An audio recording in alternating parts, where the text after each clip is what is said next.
The YouTube link provided is a music track, set Russian music classic lullaby, which evokes a melancholic, atmospheric mood with traditional Russian tones. Since no specific plot is detailed in the link, it'll craft a story inspired by the song's somber, reflective vibe, incorporating Russian character names as requested, assuming they match our chat context. G, Grok, or user provided names, but none were specified, so I'll use common Russian names. The image reference is unclear, so I'll focus on the music's mood to shape the setting, a quiet Russian village in winter.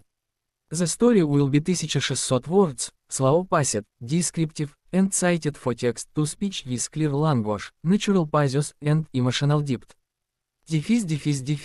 Звездочка, звездочка, the lullaby over the snow, звездочка, звездочка. In a small village nestled deep in the Russian taiga, where the snow fell like a whispered secret, Ivan Petrovich sat by his window. The wooden frame creaked under the weight of frost, and the glass was cold against his calloused fingers. Outside, the world was still, blanketed in white, the pines bowing under heavy snow.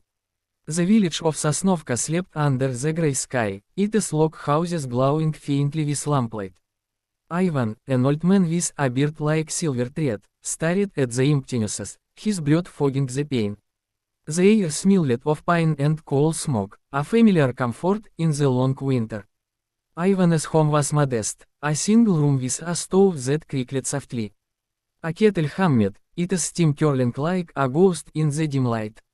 On the table sat a photograph, faded but cherished, of a young woman with bright eyes, his daughter, Alina. She had left Sosnovka years ago, chasing dreams in Moscow, promising to return. But promises, like snowflakes, melted with time. Ivan felt the shock of her absence, a quiet pain that settled in his bones like the cold. Each night, he sat by the window, waiting for a letter, a call, or the sound of her boots crunching in the snow. The village was a place of routine, where days blended into one another. Neighbors nodded in passing, their faces wittered by wind and work. The bakery sent the scent of rye bread into the air, and children's laughter echoed faintly from the frozen pond. But for Ivan, time dragged. His hands, once strong from howling timber, now trembled as he pied tea. The silence of his home was heavy, broken only by the wind's low moan. He missed Alina's voice, her stories, the way she hummed an old classic lullaby as she braided her hair. One evening, as the sky turned a deep indigo, Ivan lit his oil lamp. Its glow cast shadows on the walls, dancing like memories.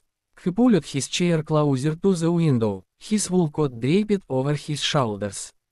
The snow fell thicker now, soft and relentless, muffling the world. He sipped his tea, the warmth spreading through his chest, and thought of the past. Alina had been his light, her latter filling this very room. But life in Sosnovka was slow, too small for her dreams. She had left at 18, her suitcase packed with hope, leaving Ivan with only the echo of her goodbye. The problem was not just her absence. It was the fear that she had forgotten him, that the city had swallowed her heart. Ivan wrote letters, his handwriting shaky but deliberate, and sent them to the address she'd given years ago. No reply came. The postmaster, old Mikhail, would shake his head each week, his eyes kind but pitying.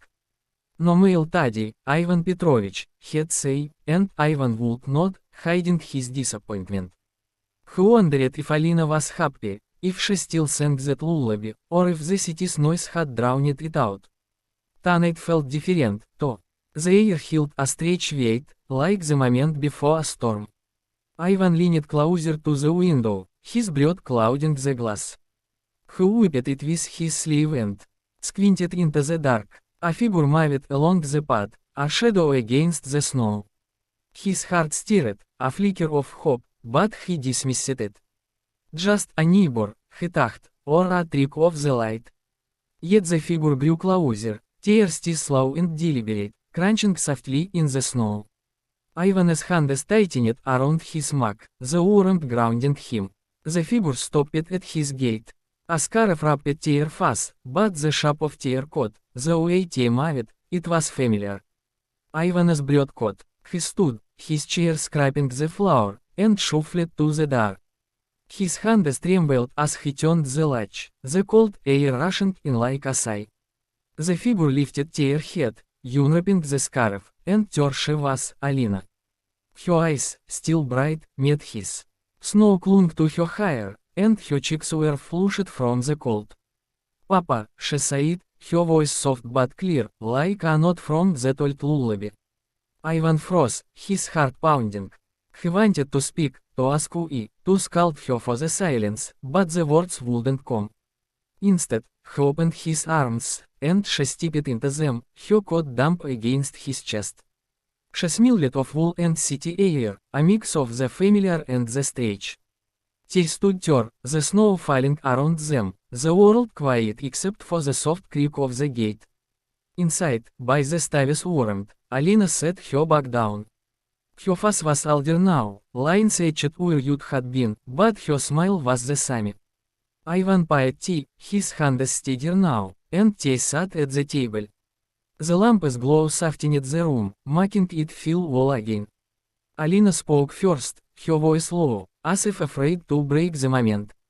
She told him of Moscow. It is lights, it is noise, it is endless rush. She had worked as a seamstress, then a clerk, chasing stability but finding loneliness. The city had dazzled her, but it was hollow, she said. She had stopped writing, ashamed of her struggles, afraid to disappoint him. Ivan listened, his eyes on her face. He saw the girl who used to dance in the snow, now a woman carrying her own burdens. He wanted to tell her he didn't care about her failures, only that she was here. But he waited, letting her words fill the silence. She paused, her fingers tracing the edge of her mug, and then she hummed, a familiar tune, the classic lullaby. Ivan's throat tightened. It was the sound of his memories, of nights when she was small, curled in his lap as he sang her to sleep. "I never forgot you, Papa," she said, her voice breaking. "I wanted to come back sooner, but I didn't know how." Ivan reached for her hand, his rough fingers closing over hers. "You're here now," he said, his voice steady despite the tears in his eyes. "That is enough." The twist came gently, like the snow settling outside. Alina reached into her bag and pulled out a small bundle wrapped in cloth. She unfolded it, revealing a wooden doll. It is paint chipped but familiar. It was the one Ivan had carved for her as a child, the one she'd taken to Moscow. "I kept it," she said. "It reminded him of home. Of you." Ivan's heart swelled, the weight of years lifting. He hadn't known she'd kept it, that a piece of him had stayed with her through the city's chaos. They talked late into the night, the staves embers glowing red. Alina spoke of returning for good, of finding work in the nearby town, of rebuilding what time had taken. Ivan told her of Sosnovka's changes, the new bridge, the bakery's new owner, the children who skated on the pond. The words flowed easily, like a river after winter storm. Outside, the snow slid, the stars peeking through the clouds. The village slept, but Ivan's home was alive with warmth, with hope.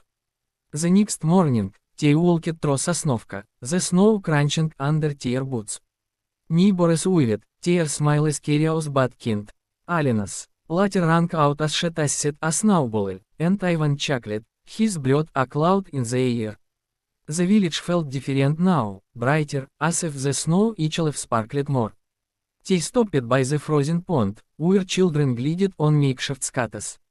Alina hummed the lullaby again, and Ivan joined her, their voices soft but steady, weaving through the cold air.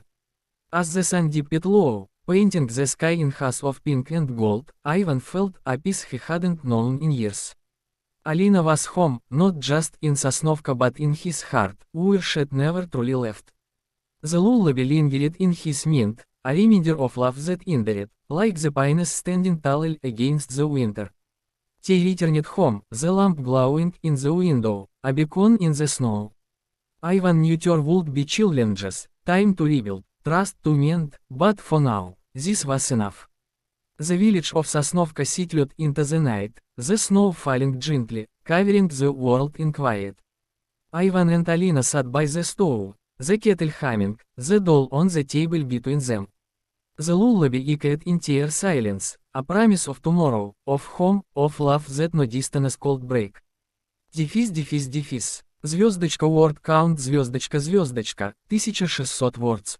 The story is crafted for slow paced narration, with clear, simple language and natural pauses, short sentences, descriptive breaks.